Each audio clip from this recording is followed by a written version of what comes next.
Assalamualaikum warahmatullahi wabarakatuh. Selamat pagi anak-anakku semua. Bagaimana kabarnya hari ini? Tetap semangat ya. Hari ini kita akan melanjutkan tema 3, yaitu peduli terhadap makhluk hidup. Subtema 3, ayo cintai lingkungan. Simak sampai selesai anak-anak. Nah, di sini kita akan belajar yaitu yang pertama, peduli terhadap kelestarian sumber daya alam dan lingkungan. Nah, kenapa kita harus melestarikan sumber daya alam dan lingkungan?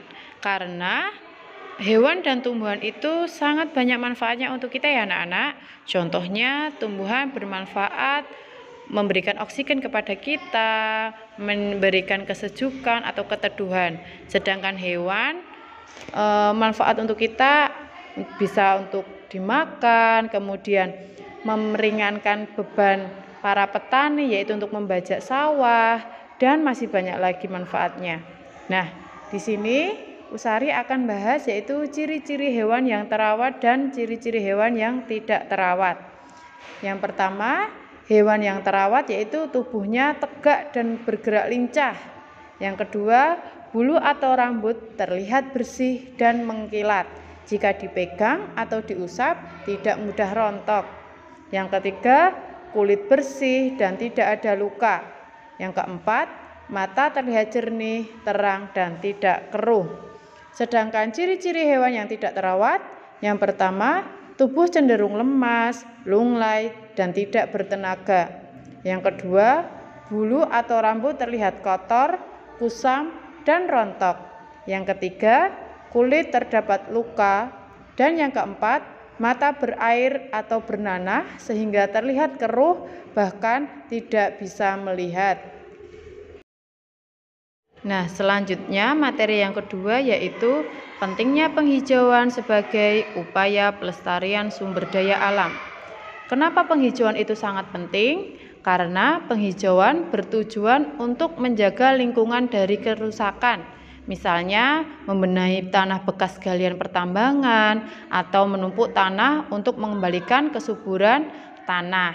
Nah, penghijauan ini dapat dilakukan dengan memanfaatkan lahan kosong di sekitar kita. Misalnya menanam tanaman obat keluarga. Kenapa tanaman obat? Karena tanaman obat ini bisa berkhasiat atau dapat berkhasiat sebagai obat yang alami sehingga lebih aman untuk kita konsumsi. Nah, di sini ada beberapa contoh tanaman obat. Yang pertama, temulawak. Manfaatnya untuk meningkatkan daya tahan tubuh, mengobati sakit kuning, diare, emah, dan lain-lain. Yang kedua yaitu daun sirih, yaitu mengobati batuk, bisa untuk antiseptik, mimisan, dan obat kumur. Yang ketiga yaitu daun seledri, menurunkan tekanan darah. Yang keempat, jeruk nipis, mengatasi suara serak, batuk, bau badan, menambah nafsu makan, dan yang lainnya lagi. Dan yang terakhir yaitu kelima, kunyit, sebagai ramuan jamu, menghilangkan gatal, pencegah kanker, dan menurunkan kadar lemak darah atau kolesterol. Nah, itu tadi baru beberapa bagian tanaman yang Usari contohkan. Masih banyak lagi tanaman obat di luar sana. Nanti anak-anak bisa cari tahu lewat Google atau buku. Nah, ini tadi materi hari ini dari Usari, dan tugas hari ini yaitu mengerjakan Bupena 4A tes tertulis subtema 3 muatan IPA KD 3.8 di halaman 213. Usari akhiri, wassalamualaikum warahmatullahi wabarakatuh.